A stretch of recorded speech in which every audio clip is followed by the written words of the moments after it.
Hello everybody and welcome to the Glory Reds podcast. It's your boy Don Benito, and today we are going to be discussing the latest on Manchester United. What has been happening at Manchester United? Let's jump into it. Bryan Mbeumo is finally a Manchester United player. He's a Red, ladies and gentlemen, and he had his first training session and he's traveled to the United States with the team. Striker options. What are we going to be doing there? Because that's now the next phase in this Manchester United rebuild. Who are the strikers that we're into? Are we in any concrete deals with any striker? Are we talking to any striker? What's the story there? The next that we're going to be talking about is another goalkeeper alert. Remember, we had Savage before, who I thought maybe we were going to be signing and moving for, but a lot has changed since then. There's a new keeper alert, a Belgian goalkeeper, keeper who's playing for Royal Antwerp. His name is Senne Lammens. Senne Lammens. I hope I'm not botching his name. Senne Lammens. Apparently Manchester United are heavily linked with this goalkeeper. Price is between 13 and 17. We'll talk about that. And then we're going to be talking about the latest on the outgoings, because Manchester United, in order for them to bring in new players after signing Bryan Mbeumo, they need to get rid of players. So who is on the out? Remember, Antony is still a player that's still on the out. Never really had a problem with Manchester United, but United are looking to sell him. Why? Well, we kind of bought him for a lot of money, and when he went for his loan, he changed and he looked like somebody that we could get some cash on. So he's somebody that we need to look out for. His deal is not yet signed, but there's this club that is in for him. We'll talk about that. Garnacho, what's his story? Where is he going? And the last but not least is Rashford. Rashford finally joins Barcelona. He's going to be a Barcelona player. We are happy for him. We're going to be talking about that. And without further ado, ladies and gentlemen, let's get into it. So Bryan Mbeumo signs for Manchester United. We talked about it. Pastor D gave us a here we go when Fabrizio and David Ornstein announced that we have signed Bryan Mbeumo for £71 million, if I'm not mistaken. Manchester United really dragged their feet with this one, especially when you consider the transfer market that's happening right now. I truly believe that Arsenal had the transfer window hostage, and I truly believe that now that they finally got their man, Victor Gyökeres, I think now it's just going to be a dominoes effect. I think now teams, I know it sounds weird, and I know Arsenal are not the best team in the world. Arsenal are not God or whatever, but somehow the world was waiting for them to get a striker before anybody else. The transfer market, how everybody was moving, it just felt like it. It just felt like Arsenal, because they've been lacking a striker for the past 2.5 seasons, and everybody knows, and I don't know if everybody wants Arsenal to win the Premier League or what, I don't understand, but it just seems like they are favorites for everything, you know? And I get that, I understand that they've been in this journey, this 5-year journey without winning. That's their business. But holding the transfer window hostage because they didn't get a striker, I that is something that has puzzled me. I'm just sitting there thinking to myself, what kind of pull does Arsenal have these days? You know, what's the story there? But yeah, I think now we're going to experience a dominoes effect where everybody else now going to start making moves. I don't know if Arsenal are going to bring in new players. I don't know. But as for us, we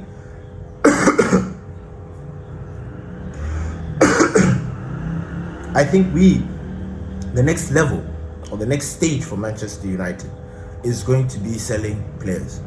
Now we've got certain players that need to be going out. We've got Antony. Antony, I don't believe we had a problem with him in terms of behavior and what he was doing at the club. I think with Antony, it was more or less, we paid so much money for this player and he hasn't really lived up to the amount of money that we bought him for. And that wasn't his fault. I mean, it's not his fault he costed that amount of money. We wanted him for cheaper, but our club dilly-dally and wasted time and his price went up. And Ajax, and we still went for it.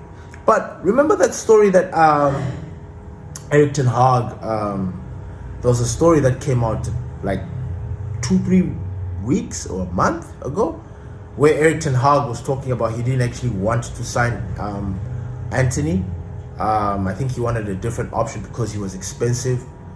And then now the club just decided, nah, we're still going to get him. And those were the problems of the past.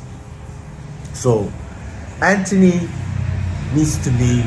Garnacho, honestly, I don't know what the story is there. It seems like he's favoring a move to a Premier League team, which okay, is good in the sense that he wants to continue in the Premier League. He wants to keep his name in people's mouth, because if you play in the Premier League, sorry, people are going to keep on talking about you in the Premier League. So I guess he wants to stay there. I don't know what happened to the offers from the Italian clubs, Napoli per se. I think Napoli don't want to pay the ridiculous amount of money that he's looking for, but it is seeming like Garnacho could move to a Premier League team. Nobody has bid for him. Nobody has come in for him. I think the only team that has sort of had any strong interest in Garnacho was Chelsea. I don't know if Chelsea are still in for him, but they had strong interest for Garnacho. So we'll see how the Garnacho situation develops. The next topic that I wanted to talk about is the strikers. What are we going to do about the striker situation? Now, there are strikers out there. I don't know why people keep assuming and thinking that there are no strikers. Because Arsenal got their Gyökeres. Because, I don't know, who else has got a striker out there that's just doing the business for them? We don't have. Yes, we have Rasmus Højlund, and now we're still torn between giving him another shot or selling him, which, by the way, brings me to another topic, because apparently there's still interest for Rasmus Højlund. It's just not concrete. And Italian teams are looking at getting Rasmus Højlund. In particular, Juventus and Inter. They have acquired about his services, but they've not really made any kind of push. There's no concrete, we want Rasmus Højlund. So we're going to have to let that one and see. But again, like I said, there are strikers out there. Arsenal were linked with Benjamin Sesko. So you can imagine, Arsenal were linked with two strikers. Two of the highly coveted strikers in Europe right now. Well, maybe not highly, because Gyökeres was not wanted by anyone. Only Arsenal. And he wanted to play in the Champions League team. Could have gone to somewhere else, but I don't know why there wasn't any strong links to Gyökeres apart from Arsenal. Then, Benjamin Sesko. Benjamin Sesko was linked to Arsenal. That was Arsenal's number one target, I think, at some point, until it moved to Gyökeres. But we, as Manchester United, had hope. Like, this whole week was a strange one, because there were reports that Gyökeres there's still a chance that Manchester United can snatch this player from Arsenal if they pay the money. Sporting director apparently was being difficult and stuff, so it looked like Arsenal were about to fumble that deal, and Lord knows what would have happened to Arsenal if they did fumble that deal. Well, they fumbled it and they let go of Benjamin Sesko. Now, Benjamin Sesko, we've been linked to this player. He reminds me of a Frankie de Jong or players that we were linked with, and some Milinkovic, Savic, that never really materialized, but we were always linked to him. There's always this heavy link. Benjamin Sesko is the same. He's available. I don't know what his preference is, if he wants to still play in the Champions League, but there is strong interest from Manchester United.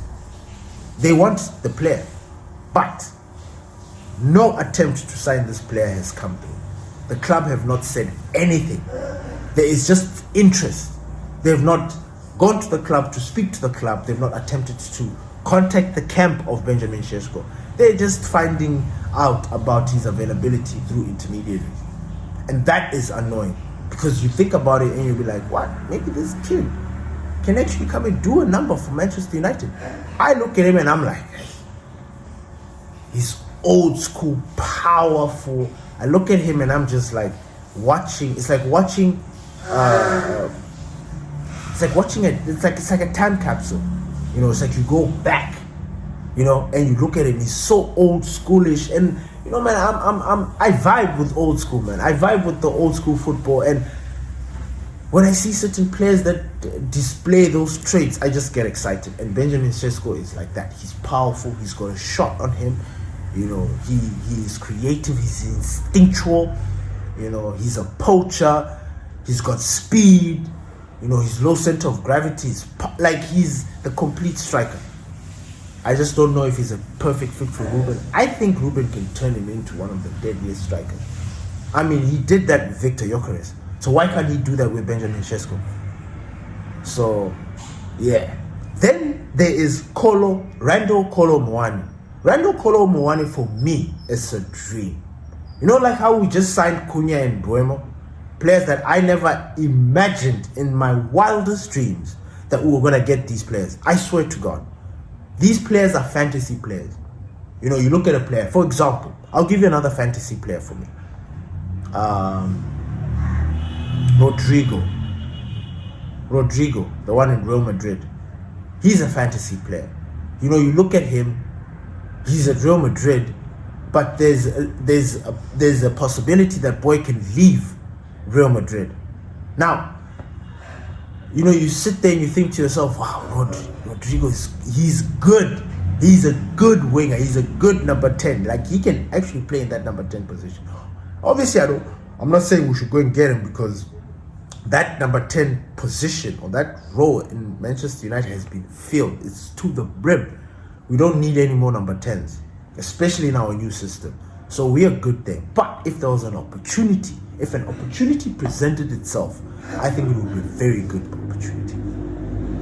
Ollie Watkins, what's the story there? Oh, sorry, I was still talking about Randall Kolo Muani, sorry. So as I was saying, is a fantasy, right? I like the striker. Again, he's also old school, but he possesses different traits. He's hardworking. His tenacity is unlike I've seen. And everything I've read or heard about Randall Kolo Muani has been good. He's hardworking. He's just that guy that just gets to it. He doesn't complain. He's a friendly guy, humble. But as you can tell, hardworking, humble, just gets the job done. These are the kind of players, the mentality that we need. We don't want players that need conditions. You know, certain conditions need to be met for them to have the best football play. No, we want players that want to make a team great, that want to win, and that want to establish themselves as top players. So Randall Kolo Muani he really sticks out for me. He was at PSG. PSG let him go on loan to Juve. What does he go and do? Goes to Juve and he fucking thrives. He was good. Him and Yildiz and Thuram. Oh my God, they were good. So he's another striker that we can potentially get at Manchester United. Remember, we're looking for players with a different kind of mentality. We're not looking for players who are out there looking for brand deals. I mean, it comes with the territory, I understand. Once you sign for Manchester United, all doors are open for you. Sponsorship deals, the works, etc., etc. So you can't avoid that kind of stuff. But you want players who put football first, who come, they're not thinking about, hey, their shoe, their label boot that they wear, the Adidas or Nike or whatever. Nah, not thinking about brand deals, taking pictures, being a model. Nah, just football. Just football. Those are the kind of players that I like. Another fantasy player that I might just throw in there that I've been mentioning in this channel for years is Hendrik. Hendrik is the future striker. When he finally breaks into it, or he grows into the striker, the player that he is, you guys are going to remember my words. He is a gem. He's a gem. I don't know if Real Madrid, well, he's patiently waiting for his opportunity. But if there was a loan deal that we could do, I know it doesn't make sense because we don't have money, but that kid will thrive in the Premier League, and I think he will actually be amazing for Manchester United. And what's wild, his favorite player in the world is Sir Bobby. That kid, Sir Bobby, wasn't even born. I wasn't born during Sir Bobby's time, and I remember Sir Bobby as my legend of the club, but not as somebody that I would look at and say he's my favorite player. But that's Hendrik. He's old school like that. He's somebody that's a fantasy. Anyway, another player that we need to be talking about, Ollie Watkins. What is happening with Ollie Watkins? See now the Ollie Watkins situation, Premier League proven, has come up through the ranks. It's 27, I think 28, or is he 29? Please leave a comment and correct me because I'm not too sure.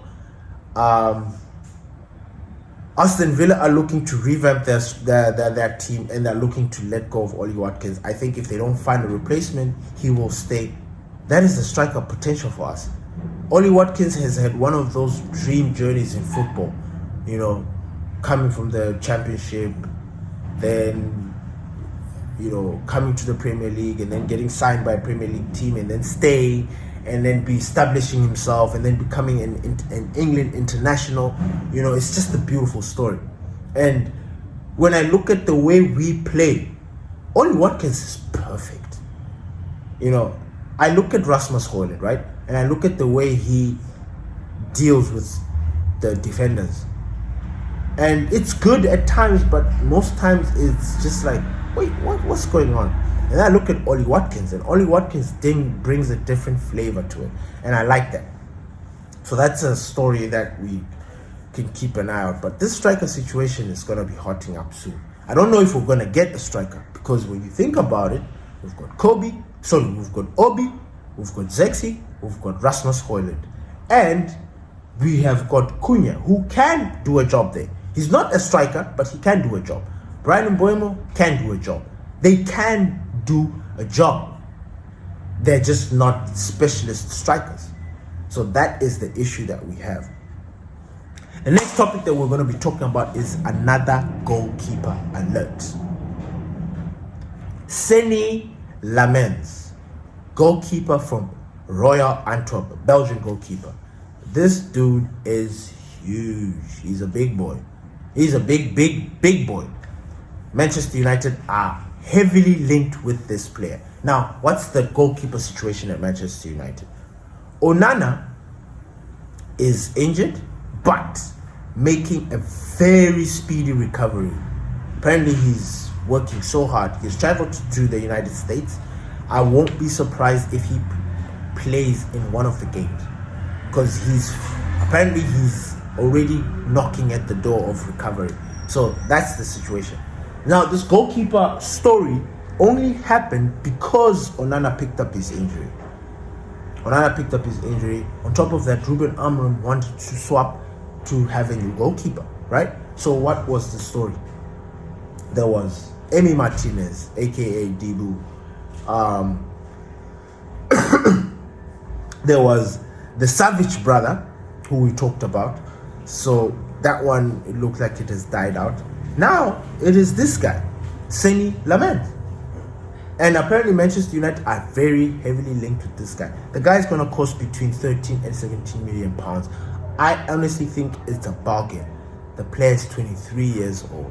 So he's our next David De Gea. Speaking of David De Gea, I don't know if you guys saw the latest. David De Gea. Guys, this man, now that I've been going about and looking and deep in this whole situation with Onana and stuff, I get it. I understand. Bring in Lammens, who is young, Belgian, 23 years old. He's for the future, he's for the next 10 years, 10, 15 years, because goalkeepers are different, right? Then we've got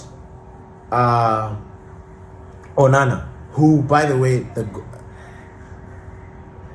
there's a very strange thing going on with Onana, the club, and Ruben. Because reports come out say Ruben would like a new goalkeeper. But at the same time, it's like they don't mind. So I don't understand if Ruben wants a new goalkeeper or not. So that's where the tricky part comes for me. I cannot decipher that. But most of the reports that we read were that Ruben Amorim is looking for a new goalkeeper.